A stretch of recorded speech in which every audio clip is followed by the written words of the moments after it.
आप देखो। ओके, अभी राखी तो बांधी आपने, गिफ्ट दे दो। अरे भाई, जो राखी बांधता है ना वो गिफ्ट देती है, बहन हमारी गिफ्ट देती है हमें। बहन नहीं है ना, भाई है, गिफ्ट दो। पैसा पैसा नहीं, ओके ठीक है, गरीब है। भाई अमीर है, उससे लूंगा बाद में। जळणाऱ्या वातीला प्रकाशाची साथ असते, जळणाऱ्या वातीला प्रकाशाची साथ असते, आणि माझ्या मनात बहिणींनो तुम्हा सगळ्यांना भेटण्याची आस असते। तर तुम्हा सगळ्यांना रक्षाबंधनच्या खूप खूप शुभेच्छा। माझ्या सर्व बहिणींना खूप खूप धन्यवाद की त्यांनी मला मेसेजद्वारे, कॉलद्वारे रक्षाबंधनचं विश केलं। ओके,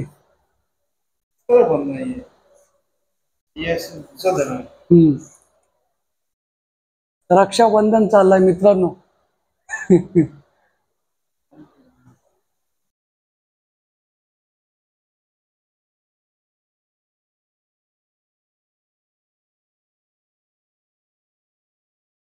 मेरे को दिखा। आप देखो। ओके, अभी राखी तो बांधी आपने, गिफ्ट दे दो।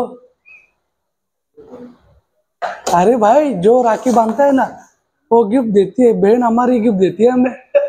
बहन नहीं है ना, भाई है, गिफ्ट दो। पैसा नहीं, ओके ठीक है, गरीब है। भाई अमीर है, उससे लूंगा बाद में।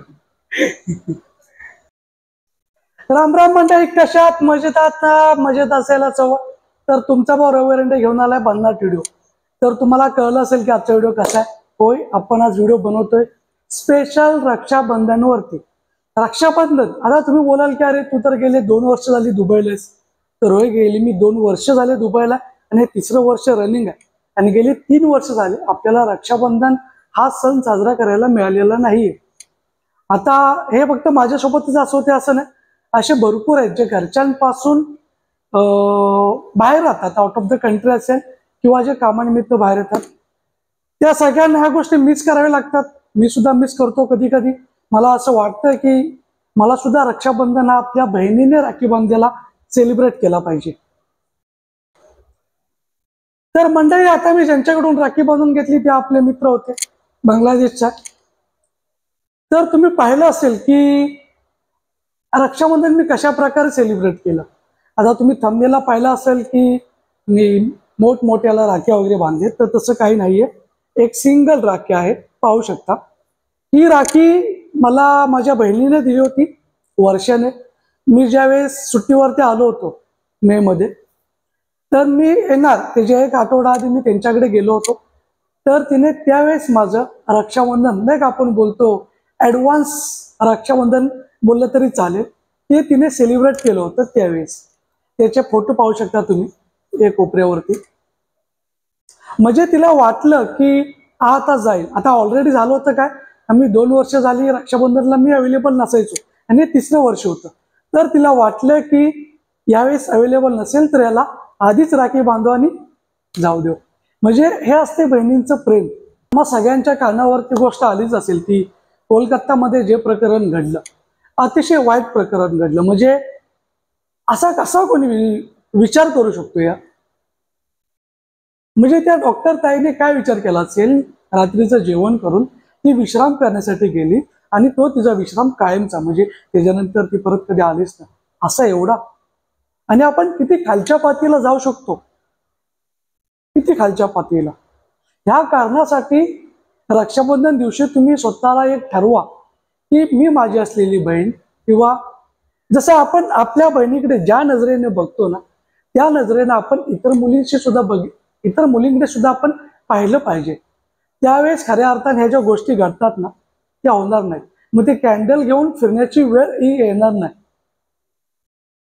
त्या सगळ्यासाठी आपण आधी स्वतःचा विचार, आधी आपण सुरुवात कधी तुम्ही स्वतःपासून करा। तुम्ही इतरांशी जर तुम्ही कम्पेअर करायला गेला की अरे तो तसा आहे मग मी का असं वागू, असं नाहीये। तुम्ही स्वतःपासून सुरुवात केली तर सगळं काय बदलू शकतं। आणि बहिणीची रक्षा करणं हे आपलं कर्तव्य आहे। कारण तुम्हाला माहिती आहे ना, महिलांच्या मान सन्मानासाठी रामायण झालं, महाभारत झालं. त्यामुळे हे कॅन्डल घेऊन फिरणं ही आपली हे नाहीये. जर कोणी जर अन्याय करत असेल तर त्याला प्रतिकार करणं, प्रत्युत्तर देणे आपलं काम आहे असं मला वाटतं. त्यामुळे जर तुमच्या बहिणीच्या बाबतीत जर असं काही कोण करत असेल, व्हॉटेवर काही असेल, तुम्ही बिंदास लढा असं मला वाटतं. हे माझं वैयक्तिक मत आहे. आणि रक्षाबंधन दिवशी तुम्ही ठरवा की मला कायम माझ्या बहिणीची रक्षा करणं गरजेचंच आहे. प्लस ज्या काही बाकी मुले आहेत त्यांची सुद्धा मला रक्षा करणं गरजेचं आहे. कारण आपल्या सर्व बहिणीच आहेत हे समजून चाला. आता मी ज्यावेळेस लहान होतो ना, लहान म्हणजे कॉलेजला जायपर्यंत म्हटलं तरी चालेल किंवा शाळेत जायपर्यंत, त्यावेळेस रक्षाबंधन दिवशी ना खूप बहिणी यायच्या. मग आपल्या माऊस बहिणी असतील, आपल्या चुलत बहिणी असतील, आपल्या बहिणी असतील, अशा खूप बहिणी यायच्यात राख्या बांधायला.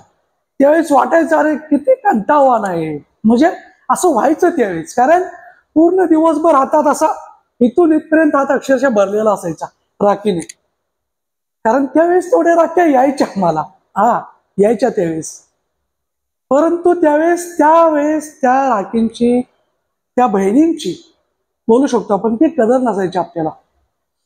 म्हणजे असं होतं ते वयामानानुसार ठीक आहे, समजू शकतो. परंतु ज्यावेळेस आपण दूर जातो ना, त्यावेळेस आपल्याला त्या गोष्टीची जाणीव होते की यार ते दिवस किती छान होते. म्हणजे आपण बसलेलो असायचो, बहीण येणार, ओवाळणार, टीका लावणार, राखी बांधणार, गोड खायला देणार, किती चांगली मजा येत. तो किती क्षण भारी असायचा. आता तुम्ही पाहिलं मी काय केलं, तो माझा मित्र त्याने मला राखी बांधली, दॅट्स इट. हाच रक्षाबंधन. ज्यावेळेस आपण बहिणींपासून दूर राहतो, ते जर मी बहिणींकडे असतो तर मग काय रक्षाबंधनची बोलू शकता. किती साऱ्या बहिणी आल्या असत्या राख्या बांधायला. ती एक काय बोलतात माहिती आहे का, ती एक अशा आठवणी आहेत ना त्या आपल्या आयुष्यातल्या, त्या आपण कधीच विसरू शकत नाही रक्षाबंधनची. आणि त्या जपून ठेवणे आपलं काम असतं. मला पुन्हा एकदा एक बोलायचं आहे की समजा काही कारणास्तव तुमचा आणि तुमच्या बहिणीचा वाद झाला असेल, काही कारण असू द्या, आणि आता ते तुमच्या जवळ नाही, म्हणजे तुमचं कॉलवरती बोलणं होत नाही, चॅटिंगवरती बोलणं नाही, इव्हन रक्षाबंधनला तुम्ही एकमेकांकडे जात नसाल तर ते थांबवा, मिटवा. कारण माणसांचे जे दिवस आहेत ना, आयुष्य एकदा गेले की ते परत येत नाही. त्यामुळे भांडणं मिटून पुन्हा नव्याने सुरुवात करा. रक्षाबंधनला राख्या बांधा. कारण हे दिवस एकदा गेले तर पुन्हा येणार नाहीत. त्यामुळे ते तुम्ही दिवस हे करायला बघा, जपून ठेवण्यासाठी, आनंदी दिवस जगण्यासाठी. तर मंडळी, मला एवढ्याशा व्हिडिओमध्ये सांगायचं होतं. असं काय मी काय स्पेशल रक्षाबंधन केला नाही, कारण गेली झाली 3 वर्ष झाली मी रक्षाबंधन पासून वंचित आहे असं समजा. मला रक्षाबंधन अटेंड करायला पॉसिबलच होत नाही. कारण होतं कसं, माझी जी वार्षिक सुट्टी असते ना ती मी एप्रिल मे मध्ये घेतो. कारण एप्रिल मे मध्ये मोस्टली आपण बोलतो ना रिलेटिव्हली आपण भेटा जाऊ शकतो, किंवा ज्या काही गोष्टी आहेत, जत्रा असेल, लग्न असेल, ती एप्रिलमध्ये असतात. म्हणून मला हे ह्या महिन्यामध्ये म्हणजे रक्षाबंधनच्या पिरियडमध्ये सुट्टी घेता येत नाही. त्यामुळे मला ते रक्षाबंधन अटेंड करता येत नाही. तर त्या सगळ्यासाठी सॉरी. ज्या माझ्या बहिणी आहेत त्यांना मी सॉरी बोलतो की मला यावेळेस सुद्धा नाही जमलं. कधी जमेल मला माहिती नाही, कारण हा 3रं वर्ष आपण दुबईमध्ये, 3रं वर्ष आपण रक्षाबंधन मिस करतोय. तर पुन्हा एकदा सर्वांना रक्षाबंधनच्या खूप खूप शुभेच्छा. आणि जर तुम्हाला राखी बांधली असेल तर कमेंटमध्ये सांगा की होय बाबा रक्षाबंधन झाला जसा माझा झाला.